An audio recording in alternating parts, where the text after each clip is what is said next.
Hello. Tonight's my first chance to be here for this year, actually.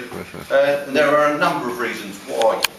Some of which are quite believable, others are somewhat more fanciful, and a few are totally implausible. But as I was once given the very good advice, never explain, I won't bother you with any of them. Though having said that, my appearance here tonight was almost deemed impossible by something of an unforeseen circumstance. If it had occurred earlier, then I could have ignored the good advice and explained in this monologue exactly what had happened. Though if I had the time to consider this, I would probably have decided it not interesting or amusing enough to actually write about. Though admittedly, that has never stopped me in the past.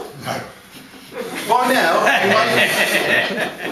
now, you may be wondering where this is going. You're not alone.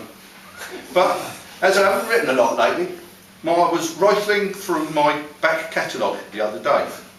Well, more precisely, a jumble of scribbled sheets of A4 in a drawer under a bed, when I found a poem that was written some time ago and somewhat misguidedly for such an occasion as this. It had never before seen the light of day, and after rereading it I could understand why. And there it would have stayed, but for the intervention of Dr. Samuel Johnson. Yes, Dr. Samuel Johnson, the famous literary figure who admittedly I've heard of but knew little about, until Robbie Coltrane's depiction of in an episode of Black Adam, which clearly showed he may have been a doctor, but patience weren't one of his strong points. Now bear with me. Leaping forward to last week, I was listening to a quiz stroke comedy stroke smug clever bastard type programme on Radio 4, when the word doggerel was used. I've heard it before. I knew it was nothing to do with man's best friend, or an area of the North Sea popularised by the shipping forecaster, but relating to rhyming poetry considered of little worth. And when the chairman of the Radio 4 show quoted the aforementioned Dr. Samuel Johnson, probably the original smug clever bastard, and his disapproving rant at the doggerel of the lower classes, my reverse snobbery gene leapt to the fore, and I instantly decided my dodgy poem would have its moment in the limelight.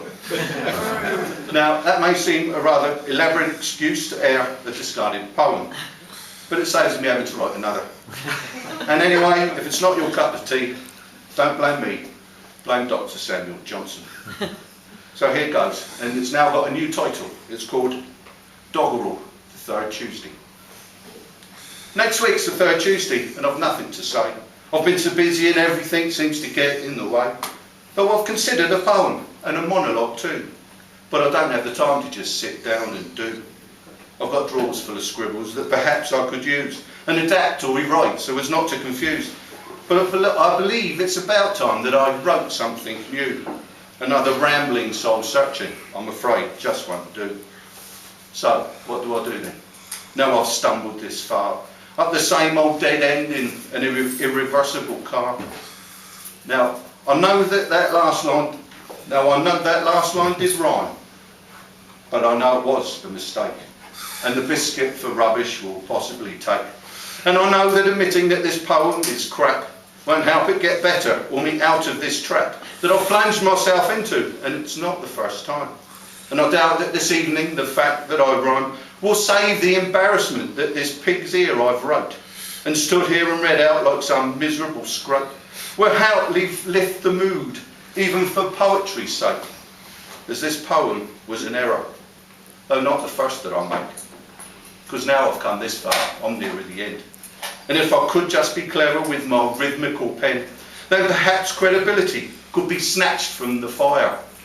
Those metaphors go, that's undoubtedly dire. And I think it's got worse. Well, you know what I mean. And as all basic English has disappeared from the scene of what could very likely be my very last verse, let's face it, I'd struggle to do any worse. Thank you.